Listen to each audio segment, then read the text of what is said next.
Hey everybody, welcome to Valentine TV. I am doing a reaction from Chronicle Speaks. Uh and y'all know she goes straight into it, so I'm gonna have a hard time figuring out where to even stop. Hers be so darn good, you know what I'm saying? But I wanna say congratulations, Cassie, on Cassie's healthy baby boy. Healthy baby boy.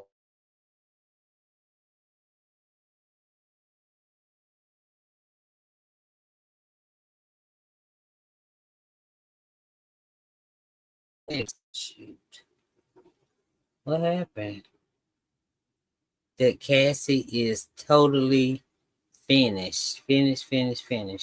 Okay, let me try to um put it right here because it just went blank.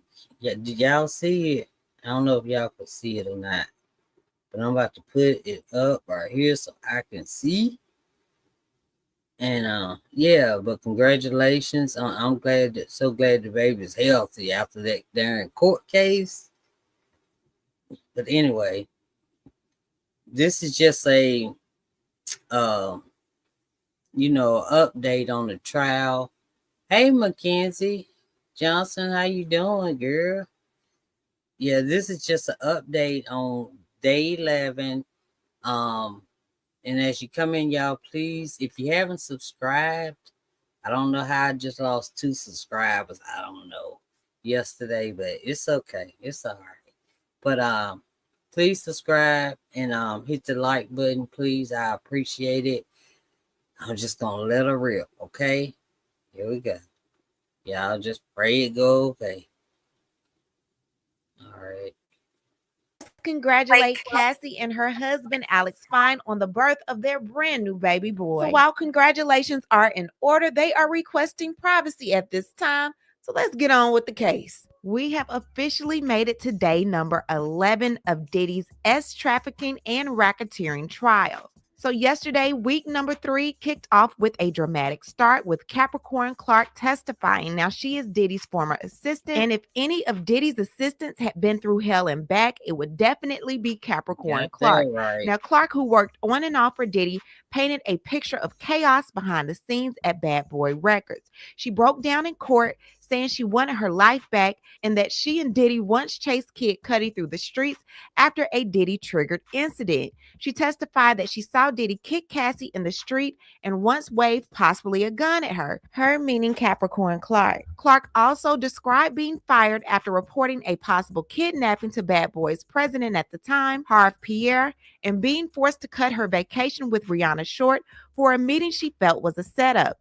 An email. I think the what's his name? Pierre. I think he is going down with Diddy because I don't think he did a deal unless he gonna be a surprise witness or something. But Harvey Pierre, I don't think he did a deal. I think he's gonna go down with Diddy because he ain't got no boy. He didn't help save nobody. Oh, okay. Sorry, Mackenzie. Sorry, sir. Sorry. All right. But thank you for telling me also. But y'all, Cassie has been through y'all, like Mackenzie says, Cassie has been to H and back. And for Diddy to want her to come back and testify more because they want to discredit her whole testimony, and I don't know why. When you got all these people telling you what even more that happened that she didn't even have a chance to tell, and she gained nothing from testifying. She already had the 10 million from the darn hotel, and then did this 20 million. She ain't have to testify. She was done. The feds came to her, told she could either testify or go to jail or prison. So what would you do? You know? Email shown in court revealed she planned to secretly record that meeting, and shortly after, she was fired. After losing her job, Clark said her life unraveled. She lost her house, car, benefits, and struggled to care for her autistic nonverbal son.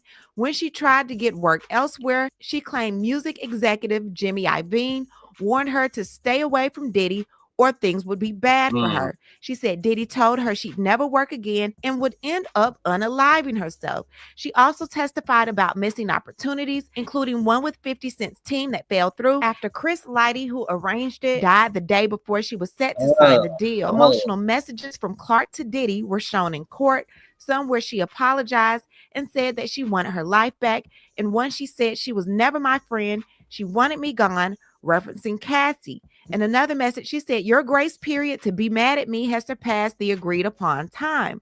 Clark said that she hoped reconciling in 2023 would prove that she wasn't a threat after Cassie's civil lawsuit dropped. She also admitted that once she encouraged Cassie to leave Diddy, but Cassie allegedly replied, Jay-Z is taken. Who else would I date? Oh my God. Who else would she date? Y'all know I can't play the music. Sorry. But gotta skip on along a little bit. It's 3:10 is what when the court case starts, okay?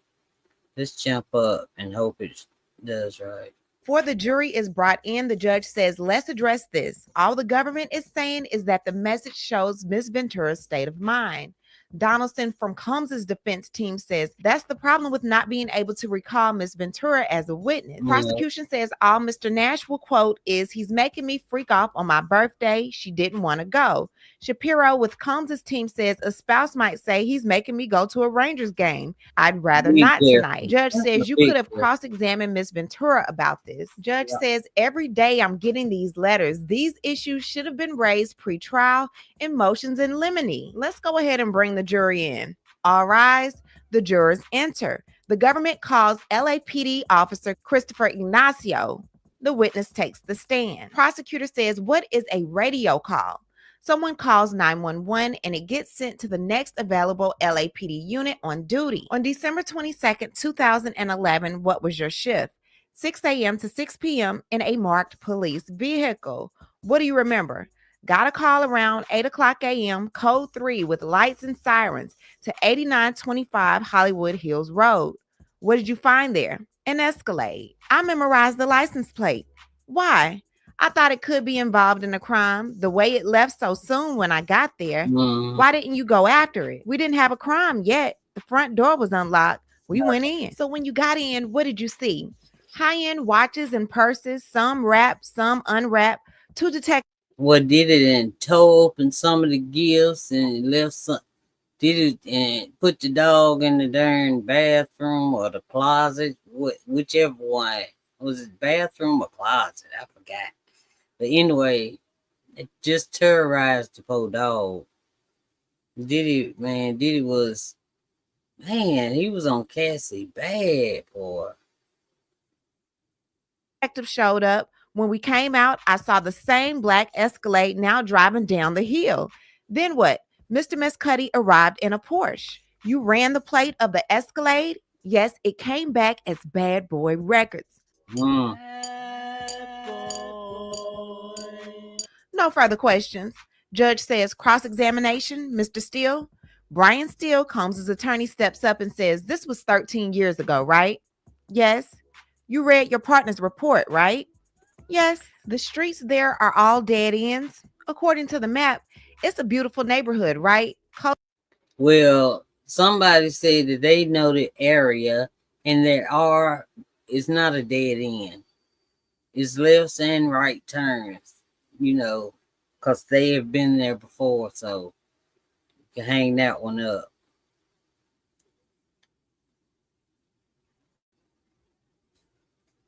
Cul-de-sac? Sure. You don't follow the car as it drives away, right? Right?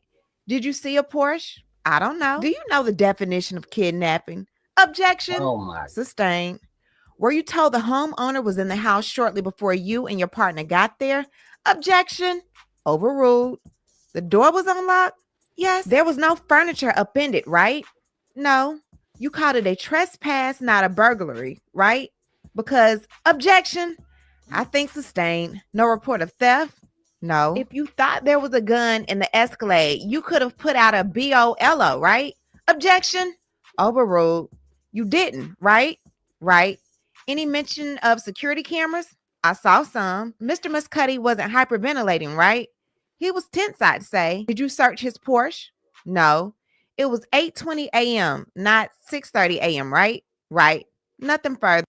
The point of that then, okay, 6:30. That's when Capricorn Clark said he Diddy came to her apartment, bamming on that iron door, got her. That was 6:30. Okay, she got dressed. He put a gun. I mean, he had the pow pow. They went to Cuddy's. She called Cassie and Cuddy and stuff like that. Then Diddy said, "Y'all better go tell him he better not put my name in nothing." Right? So it's Capricorn Clark said it took her and Cassie 2 hours. Okay, so 6:30. They did what they did. Then the 2 hours, and then Cadet called the police, and at like the police got there like 8:20. So the time is right. I don't know why everybody keeps saying it's off. They said it took them almost 2 hours to convince Cuddy not to darn tell the cops that it was Diddy and that he had a pow pow. Okay? So yeah. Some people I've been looking at the other stations, I be like, what do y'all mean he's not guilty, not guilty, not guilty? Oh cap, it's all cap, it's all cap. Y'all, what y'all wanna go to the Diddy party? Y'all want him to invite y'all? Y'all want to go to the FOs? Y'all be tripping. Yes, this is an anti-Diddy channel. I'm sorry. Just letting you know. Further. No redirect. The government calls LA arson investigator Lance Jimenez. I'll place a binder in front. The witness takes the stand.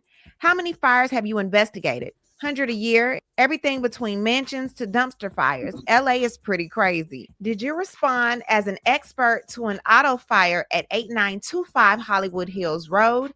Yes, there was a cut in the roof of a Porsche. What about inside the Porsche?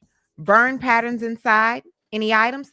A bottle on the front seat, a handkerchief burned, a lighter on the ground. What hypothesis did you draw? Molotov cocktail? How did you think it got in? Someone lit it, cut the roof, and dropped it in. Now, Jimenez testified that the designer type handkerchief in the case was made of a silky type material that fell out of its 40-ounce old English malt liquor bottle. As a result, the bottle didn't break and the gasoline didn't dispense. Had the bottle broken as intended, Jimenez said that the damage to the car would have been far worse and the fire could have spread to the surrounding vegetation and to Kid Cudi's home. Okay, so let me show you some photos. This is the black Porsche that was burned, right? Yes. What kind of bottle was used? Old English 800 malt liquor. And the wick, a designer type scarf, silky. In my opinion, this was targeted. The partial DNA profile, was it consistent with a female contributor? I was told that. Do you know what it means? No. Do you know if it's possible to touch an item without leaving DNA? Objection. Sustained. Okay, so what happened to print cards? They were destroyed in 2012. On whose order? Someone in LAPD, not you or anyone else on your team. Ignifilo says, I'm going to object to all of this. Can we have a sidebar? Judge says, okay. Yeah, cause dang, that would have confused me. I mean, the person who gave you the freaking Old English 800, I call that darn wino beer. That's when you want to get lit, drunk, like wino drunk. You know, that's what that is. Yes, I used to drink. Not that, but I know all about it. But the fingerprints, whatever. We talking about pow pows and beatings and murking, and we talking about that. Okay. Okay. After this long sidebar, the judge says, jurors, we are trying to sync up. Why don't you take a break? The jurors exit. Okay, so Combs exited too with the marshals into the holding cell. Ignifilo says, let me get him. Combs is brought back in. Judge says, Miss Slavic, What was the purpose of getting into that? Slavic said they are questioning the investigation, so we're entitled to ask this. The judge said, when I heard the question, I assumed there was going to be line of cross-examination about the fingerprint cards, like about the DNA, but that does not appear to be the There you go. Whatever I want, I get. Whatever I want, I get. Y'all remember? That's what you talking about, Mackenzie. I see. Man, shoot. case, so I'm thinking of telling the jurors to disregard. Ignifilo said, this is outrageous. Ignifilo continues, we are considering what remedies to ask for. Let me speak with my colleagues. They implied that someone in this courtroom was responsible for the destruction of the fingerprint cards. Prosecution says they intended to attack the investigation. Judge says recess. Okay, so they're back. The judge says, my intent is to strike from the record any testimony about the fingerprint cards and the destruction of them. I will note that the only answers were what the witness knew about the destruction. I sustained the objection to if it was abnormal. Alexandra Shapiro said, we are going to move forward for a mistrial at this time based on the prosecution's misconduct that has occurred. Some prospective jurors said Mr. Combs could buy his way out. This type of conspiracy is out there, and this bought into it. They should have ended with when the fingerprint cards were destroyed, but they asked, did he authorize it? There's no way to unring this bell. Nope. The only proper remedy here is a mistrial. Prosecution says that's absolutely unwarranted. Prosecution continues, it was Mr. Ignifilo who wanted to inquire into the DNA, into the investigation. Your Honor can just say that the jurors should not draw any inference from the destruction of the fingerprint cards. Judge says application for a mistrial denied. Judge continues, I already sustained the objections when raised. The jurors have already been told that questions are not evidence. Shapiro says your Honor should tell the jurors that the questions were improper. Prosecution says they weren't improper. You could say disregard both. Shapiro says, can the court tell the jurors that the answers are not to be considered? The judge says, I'll tell them that the questions and answers on the fingerprints are irrelevant to the case and not to be considered. Shapiro says, thank you, Your Honor. All rise. The jurors enter. Judge says, jurors, the questions and answers on the fingerprints are irrelevant to this case and are not to be considered by you. Please proceed. Prosecution said, did you interview the owner of the Porsche? Jimenez says, Scott Miscuddy, did you reach out to others? I reached out to an assistant. Her name was Capricorn Clark, he says. Ignifilo says, I'm going to object. Judge says, rephrase. Who did you reach out to? Capricorn and Cassie Ventura. Did Capricorn respond? No. How did you reach out to Cassie? Wasn't able by phone. Tried through a family member. Did you reach her? Never. Were charges brought? No, but I never closed the case. It's listed as inactive. Prosecutor says nothing further. Judge says cross-examination. Ignifilo gets up and he says, there was a DNA hit on the glass bottle for female DNA, correct? Yes. Do you remember when the results came back? Maybe 6 months. The test on the bottle, it was important. Yes. What does it mean? Partial DNA female. I have no idea. I was told if I had a suspect, we could test against it. Any other DNA on the bottle? Objection. Rephrase. DX852, just for the witness. That's a glove, right? Yes. Did you find another glove? No. Did you test the glove for DNA? No, I understood it belonged to the owner. It was a driving glove. Your premise was that the Molotov cocktail was dropped. Did you think the person who dropped it would have worn a glove? Perhaps. It would have been hot, right? Only the wick, not the OJ premise. It makes no sense. It doesn't fit. If it doesn't fit, you must acquit. The damage, it's on both sides of the bottle, right? Looks like it. Did Mr. Mescuddy have more than one Porsche? I think he had a second one in the garage. Why isn't it in your report? It was not involved. You were unable to reach Capricorn Clark or Cassie. When did you reach out? In the first few weeks. Are you sure? Tell us everything about these calls. I believe Capricorn's brother answered and we disagreed. And once Mr. Mescuddy told you it was his glove, you didn't investigate the glove anymore, correct? I did not. Nothing further. Judge says redirect. Prosecution says, when did you speak with Mr. Mescuddy? Same day. Nothing further. Judge says next witness. The government calls Deontay Nash. Are you under a subpoena? Oh. Yes. Do you want to be here? Now this is the one. That designer boy, he told it. Now he put the nails in the coffin. To me, Capricorn Clark and him, they was doing some bamming on that casket. Absolutely not. What's your work, celebrity stylist? In 2008, for Puff and Cassie, how'd you get hired to work for them? Through a Craigslist ad for Bad Boy Entertainment? This photo, is it a fair and accurate portrayal of how you looked at that time? Not even close. It's a glamour photo? Yes, I look amazing. How often would you see Mr. Combs and Miss Ventura interact? At least once a week. What did Mr. Combs call Miss Ventura? Bitch, hoe, CC, baby girl, slut. He would call it an outright hoe, a slut anyway. How did she react? Sad. Now, after mentioning all of the names that Diddy would call her, he said the term bitch was his favorite. Did Mr. Combs make threats? Yes. That he would beat her ass? That he'd send her sex tapes out?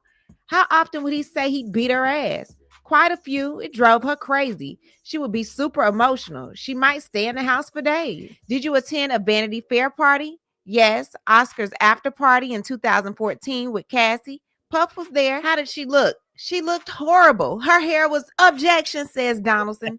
Overruled. Her hair was long. Puff picked me up and threatened me. I pinned her hair up. She recorded music often. What was your role? I helped pick songs. I probably should have been called an executive. Objection, says Donaldson. Sustained, says the judge. Her mixtape, was it ever sold? No, it was put out for free, but it did well, a top download. Nash claims that he was frequently with Ventura in the studio. He said so much so that they once decorated it and slept there regularly while she recorded new songs. How much of her music was actually released? I'm being generous to say 10%. This would be a good place. Perfect. Diddy was trying to keep Cassie there. That's why he wouldn't even publish him, giving her mixtapes out for free. I mean, Diddy, dang. Did he do it? I say he did. All of it. For a break. Jurors, you may break, the judge says. The jurors leave. Then Nash. Judge says, Miss Comey, what he'll say about 2013 is not about the tapes. No. Okay, we'll all break. Now, Deontay Nash and Cassie were very close. He worked as her stylist between 2009 and 2018. How often would Mr. Combs say you couldn't go out without his permission? Twice. The first time we went to a gay club with Cal and Adrian. According to Deontay Nash, he said that he, Cassie Ventura, Rita Ora, Adrian Bailon, and others went to a gay club, and Diddy was heated. He called Cassie, and while on speakerphone, he told her she better bring her ass to his house. Combs then called back and spoke to Nash, and he told him that I thought I told you not to be going out since every time you want to go out, that bitch want to go. Then we went to her LA apartment. Puff called and told her she better bring her ass to the house. She panicked. Whoa. Diddy be going off. And thank you, Just the Facts, for letting me know you're supposed to give out mixtapes for free. I did not know. Okay? Thank you so much. Diddy is going off, y'all. Okay, and y'all, if you haven't subscribed, please do so and hit the like button for me, please. And dang, boy, Chronicle speaks, you the bomb, girl. Diddy is going off and she making it like. Ooh. What did you understand Mr. Combs was saying? Xavier Donaldson says, objection. Overruled. She packed her stuff and went to her house. Nash, who claims that he was with Cassie Ventura almost all day, alleges that he constantly overheard Combs berating and threatening his then girlfriend, Cassie Ventura. When asked what threats he overheard, the stylist responded that he would beat her ass, that he wouldn't put her music out, that he would get her parents fired from their jobs, and that he would send sex tapes to their jobs. He told her that she was an outright hoe. He told her she was nothing but a slut anyway. Now, before the break ended, the prosecution wanted to speak to the judge about someone by the name of Mia. Prosecution says, we want to show Mr. Nash a photo of this afternoon's witness, Mia, without the screen in the gallery showing the photograph. The judge says, bring back in Mr. Nash and then the jury. All rise. How many times in person have you witnessed Mr. Combs be violent? Quite a few. Yeah. This is a sealed exhibit. Without saying her name, do you recognize this person? We'll call Mia. Yes. So let me just clue you in on Mia real quick. So Mia is victim number 4. You know, we had victim number 1, 2, 3, and 4. 3 is currently missing. 1 was Cassie. 2 is a victim of Diddy. She wasn't famous. She's going to be speaking shortly. The government wants to bring. Ooh, just the facts. Darn, the plastic surgeon would be a good witness. Yeah. I wonder who Mia is, man. Dang. Bring Mia out because she was present the day that Diddy went inside of Kid Cudi's home. Allegedly. Now, she could speak to Diddy's mood at the time that he was actually inside of his own home, as well as email exchanges about the incident. Now, defense attorney Brian Steele said that some of the testimony veers into trial gossip, so the judge is deciding to limit some of Mia's testimony based on the defense's objection. So now that we have more information about Mia, let's continue with Deontay Nash's testimony. What were you and Mia helping Cassie pack for? The OVO Fest in Canada. Who came to the door? Puff. He said, bitch, didn't I tell you to answer your phone? Then he dragged her by her hair and hit her. How hard was he hitting her? Donaldson says, objection. Overruled. Very hard. We ran to the bedroom, but Puff pushed it open. He continued to attack Cassie with his fist. What did you do to try to help Cassie? I jumped on Puff's back. He threw me off. Mia too. Cassie's head hit the bed frame. She was bleeding, but Puff continued hitting her. Where was Mia? Getting towels? What did Mr. Combs say to you? Me and Cassie. What did Mr. Combs say to you, Mia and Cassie? He said, look what y'all made me do. He said she'd go to the plastic surgeon. With who? D-Rock. He was Puff's security. After that, when did you see her? The next day, FaceTime or something like that. She had a gash in her eyebrow. Were you once cooking with Cassie when Mr. Combs got violent? Yes. Puff came. What did Mr. Combs say? He said, y'all better get out of my house. He was grabbing her by her hair. He pushed her out the door and then began to do the same to me. But I don't have hair. He popped me. He told me to go downstairs and wait. They came downstairs and Puff was berating us. As we drove off, we got a phone call. Objection, says Donaldson. New question, says Judge. Call from who? Puff. He told us to stop and he came to the window. He said he put her sex tape on the internet. Puff said he sent her sex tapes to her parents' job and get them fired, that her brother was a bitch and that only he could protect her. What did you tell her? That Puff is on the sex tapes too. She said he is not. He was taping with other men. What did she say about wanting or not wanting to have sex with other men? Objection, says Donaldson. Overruled. That she didn't want to. I drove her to Sunset Boulevard to get a taxi. Why? Uber wasn't really a thing yet. Puff came to my house looking for her. He looked at my oven. I'm not sure why. Puff took my phone and Cassie called from a hotel.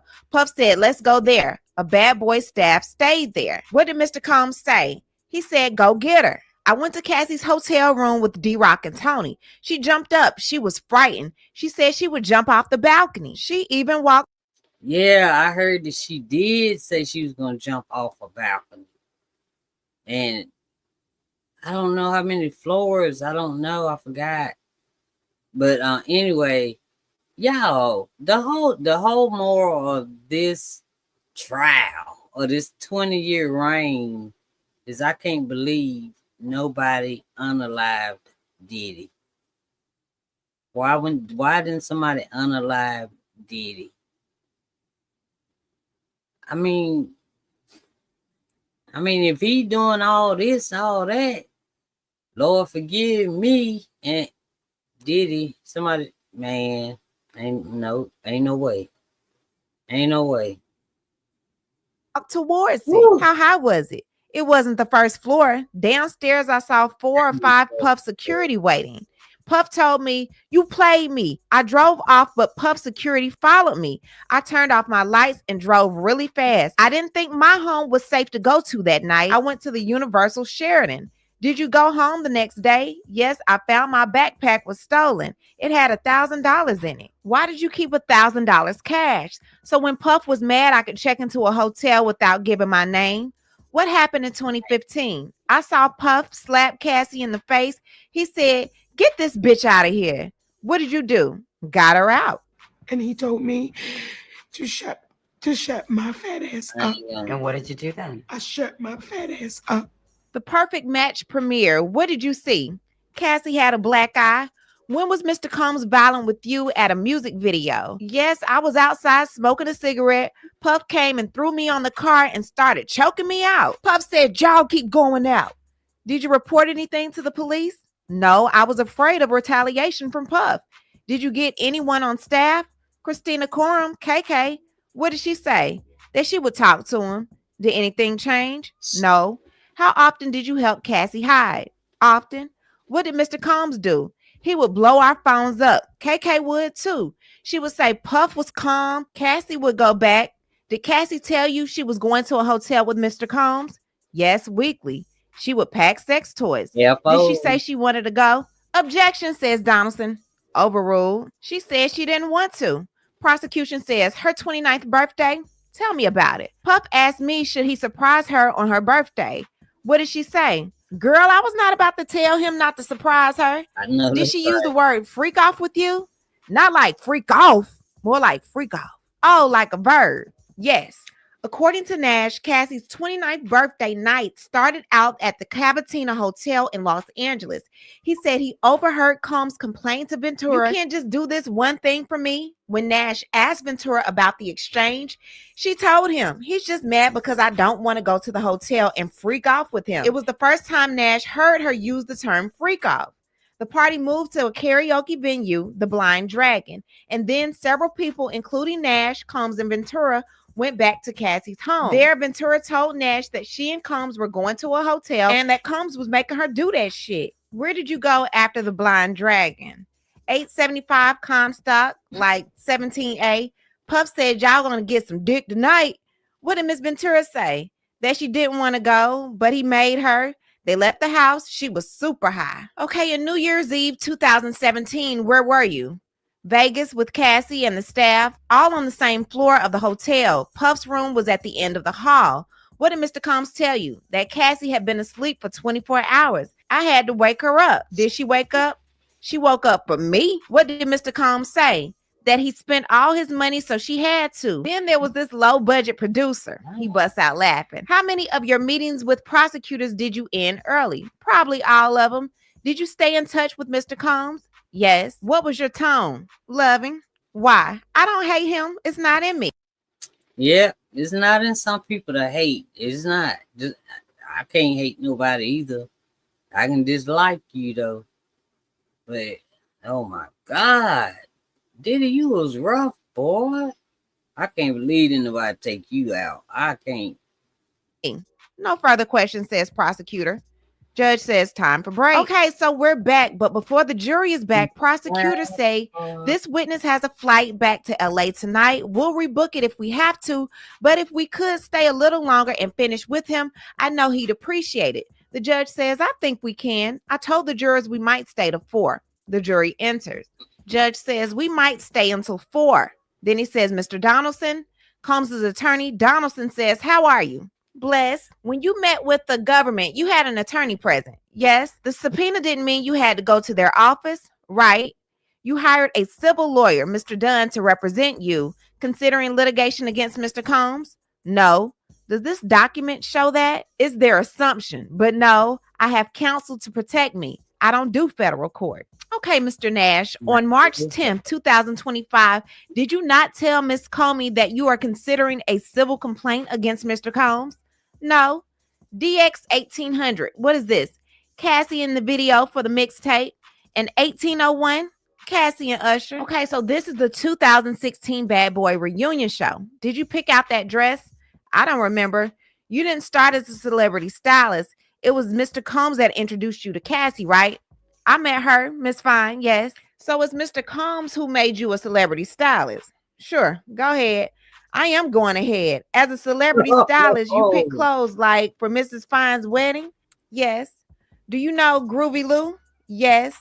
As head of Bad Boy, it was in Mr. Combs' interest that his artist, Cassie, look good, right? I suppose. And Bad Boys paid for Cassie's studio time, right? Yes. And Miss Ventura could not go to the studio unless Mr. Combs paid, right? Yes. Okay. And what is Young and Reckless? a streetwear clothing brand. Cassie owned part of it. Mr. Combs had nothing to do with it. He had to approve everything. Wasn't Vanna, Brianna Bongolan involved? As stylist, yes. Who else were you styling in 2016? Cassie, Puff, Mace, Little Kim, major artists, and on the mixtape, you were executive producer but got no credit. Meek Mill was on the mixtape? Yes. Pusha T? Yes. Nash says, "Can I take a break?" Judge says, "Yes." The jury leaves. Judge says, "Mr. Donaldson, how much more?" "No way I'll be finished by 4. Did you know that before I told the jury it'll be done by 4? I didn't know. That darn judge tired of Judas group. He's tired. Boy, I bet they getting on his freaking nerves. They can't get their minds right, the times right, the people right, what you want to say right. They objecting everything. They asking crazy questions to me. I heard from like people that's been in the courtroom, and they'll come out and tell you what they was really saying, asking them crazy questions. That's why they want Cassie back, because Diddy wasted time sending notes, ask of this and ask of that, and it wasn't nothing that to defend. You know, they wanted to even ask her, so now they can't ask her. So anyway, Capricorn Clark came in, and Mr. Nash, right? Mr. Nash, Capricorn Clark. I don't know who Mia is. Who y'all think Mia is? Put in the comments. Y'all think it's KK? No, he wouldn't sling KK off the bed. She wouldn't have jumped on his back. So it can't be her.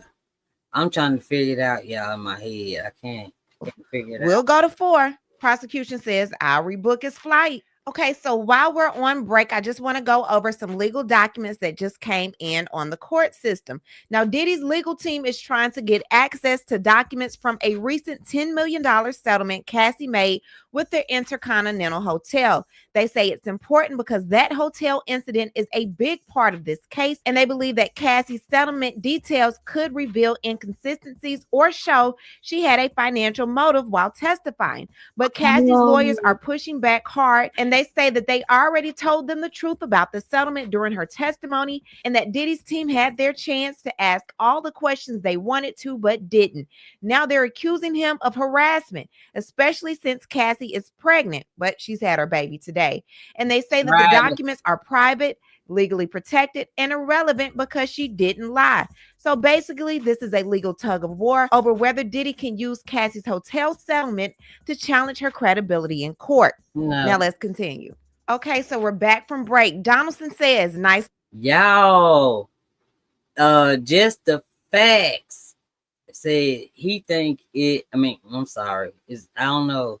He, she, just the facts that Mia may be Lauren London. Lauren London, y'all. Okay, we're gonna see. Lord, I hope they testify tomorrow. Yeah, and and they are cutting some of the witnesses down, because I think, they think they got the slam dunk already. And you know, all the holes, like I said, they've been putting them nails in, and aka Mia, aka Lauren London, hopefully, and I hope she testify correctly and don't get up there acting crazy. All right, because she got me that one got me a little nervous now. I hope she's straight up. Hope she's straight up, man. But here we go, y'all. Coat. Thank you. What size? Not your size. Right answer. Mr. Combs was the final decision maker? No, some of them look terrible. You are friends with Miss Fine? Yes. When's the last time you spoke to Banner? Yesterday. Not about testimony, right? Right. She saw it on the news. When'd you speak with Cassie? Yesterday. I congratulated her on having the baby. You saw her take drugs? Cocaine, ecstasy, MDA, mushrooms, and acid? I'm not like privy to that. Not to get into your business, have you ever used cocaine? Yes. You smoked pot before meeting prosecutors? Yes, and Maureen cut it short. You told her you were high? That I was smoking. Making a video costs hundreds of thousands of dollars. Not necessarily. Who was Mia? Puff's assistant? You and Mia jumped on Mr. Combs to protect Cassie from him, right? And to protect him from doing something worse. And D-Rock tried to protect you and not protect Mr. Combs? Yes. We're at 4 p.m., says the judge. The jury leaves. Who are the witnesses after Mia? We think she will go long, but after her, Enrique Santos. Judge says, after today, Mr. Ignifilo, give your exhibits by 5. Ignifilo says, we only get back to the office by then. Ignifilo continues, we think your honor could let us meet with Mr. Combs in the SCIF here in the courthouse under your Article 3 powers. We like the SCIF every night until 10 o'clock. So the lawyers are going back and forth arguing about the exhibit time. Prosecution says we're still ahead of schedule. We may even cut some witnesses. I think we'll still rest in less than 6 weeks. We'd like to go into 2D week of June. We might bleed over into the 3rd week. Judge says, I'll look at your request to charge. Court adjourned. This was a lot. What I need to do is hear from you. What do you think about everything going on in trial day number 11? Wow. Leave a comment, and you know how we do. We'll talk. Yo, that was the bomb. I love it when they just talk, tell it. Bam, bam, bam, bam, bam. I love that. That was great, y'all. I'm going to learn how to do it. I will. I promise. I will. Woo! Thank you, Just the Facts. Thank you for filling them holes for me on the side. All right, make me look like I know. But no, thank you so much. Thank y'all for coming and to Valentine TV. And I'm out of here, y'all. I'm out. And I hope, waiting for tomorrow. All right. I love y'all. Thank y'all. Y'all, please, if you haven't subscribed, please subscribe and hit the like button on your way out. All right. Thank you so much. All right. Bye, y'all.